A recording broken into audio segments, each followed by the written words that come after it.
हरि ओम. अमृतानुभव योगदास श्री जय गणेश जोशी यांचे प्रवचन. अध्याय 9. जीव मुक्त दशा कथन. ओवी क्रमांक 13.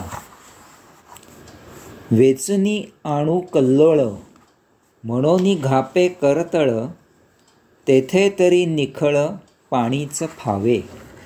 अर्थात समुद्राची लाट वेचावी म्हणून हात पुढे करावा तर त्यात पाणी पकडले जाते. या ब्रह्मांडात भरपूर विविधता आहे. तसेच ब्रह्मांडात प्रतिक्षणी प्रत्येक वस्तू, प्रत्येक गोष्ट बदलत असते, परिवर्तित होत असते. परंतु हे सर्व भासमान आहे, क्षणिक आहे, तात्पुरते आहे आणि म्हणून ते मिथ्या आहे. ते शाश्वत नसल्यामुळे ते फक्त मर्यादित उपयोग करून घेण्यापुरतेच आहे. ते उपयुक्त असले तरी यापेक्षा त्याला जास्त महत्त्व द्यायचे नाही, कारण त्याच्या आहारी गेल्यास ते आपल्याला सुखदुःखाच्या न संपणाऱ्या खाईत लोटून आपले जीवन उद्ध्वस्त करणारे आहे. ते औषधासारखे जीवित राहण्यापुरतेच वापरायचे आहे, म्हणजे आपण सुखदुःखातील सदा आनंदात कैवल्यात राहतो. माऊलींनी येथे एक फार सुरेख उदाहरण दिले आहे. समुद्रात सतत एकामागून एक अशा लाटा उसळत असतात, किनाऱ्यावर येऊन जात असतात. जर आपण लाट पकडण्यासाठी हात पुढे केला तर आपल्या हाती लाट लागत नाही, तर तेथे आपल्या हाती फक्त पाणी लागते. याचा अर्थ लाट तात्पुरती आहे, अशाश्वत आहे, म्हणून ती मिथ्या आहे. समुद्राचे पाणी सत्य आहे, त्यावरील लाट क्षणिक आहे, ती असत्य आहे. याचप्रमाणे ब्रह्मांडातील वस्तुजगत आत्मपरब्रह्मामधून निर्माण झालेले आहे. त्या वस्तुजगताला पकडायला गेल्यास आपल्या हाती काहीही लागणार नाही. एक तर त्या वस्तू नाशिवंत आहेत आणि समजा त्या आपल्या अंतापर्यंत टिकल्या तरी देह पतन झाला की त्या येथेच ठेवून पुढील यात्रा करावी लागते. याचा अर्थ भौतिक वस्तू जगतात कितीही जपून सांभाळून ठेवले तरी ते तात्पुरतेच आहे, शाश्वत नाही. माऊलींनी दिलेल्या उदाहरणातील समुद्राच्या लाटेचा विचार करता जसे पाणी सत्य आहे, तसेच भौतिक वस्तू जगताचा विचार करता येथे त्याचे निर्माण करते आत्मपरब्रह्म तेवढेच शाश्वत आहे.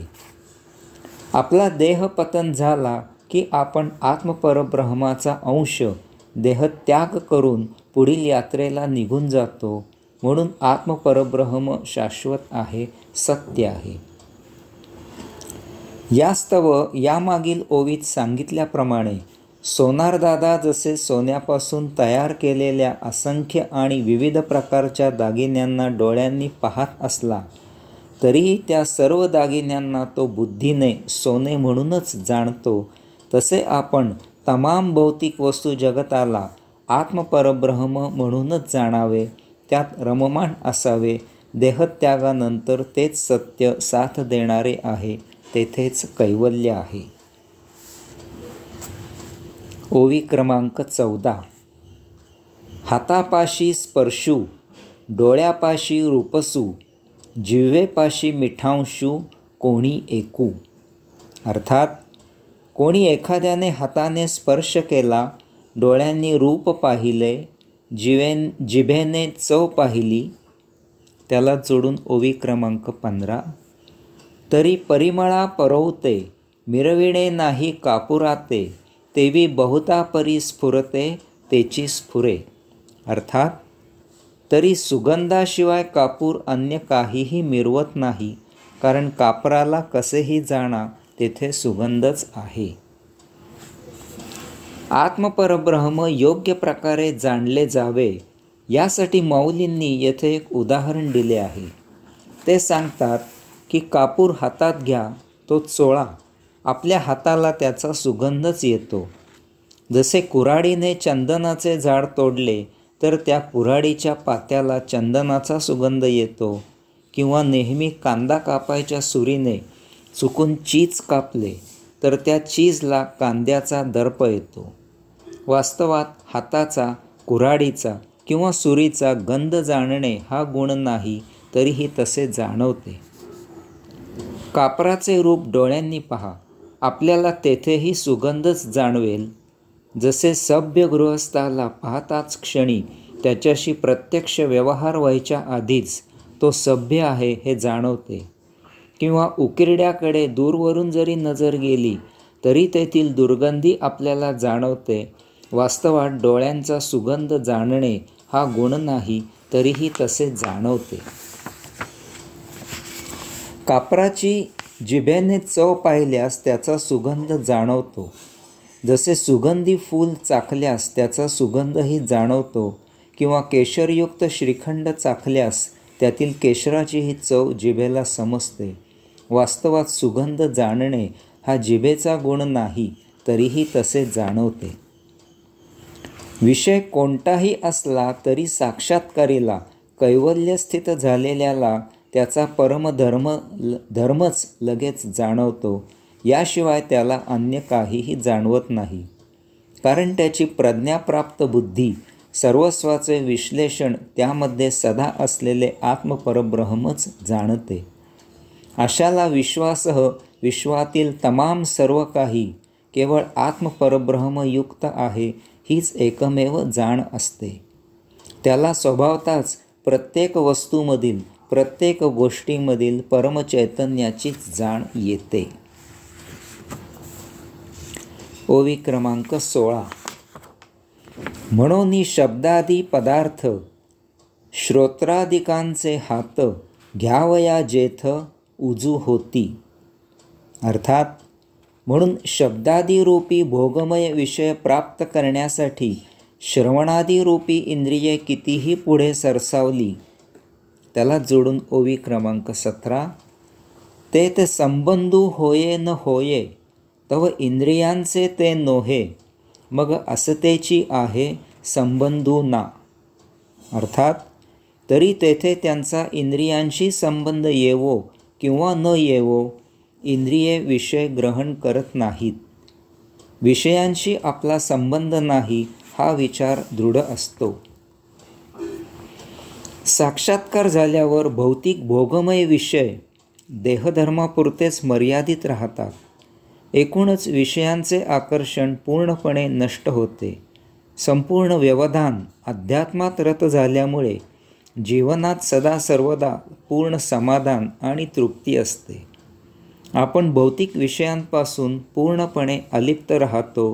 हे कसे होते ते माऊली या 2 ओव्यांमध्ये सांगत आहेत.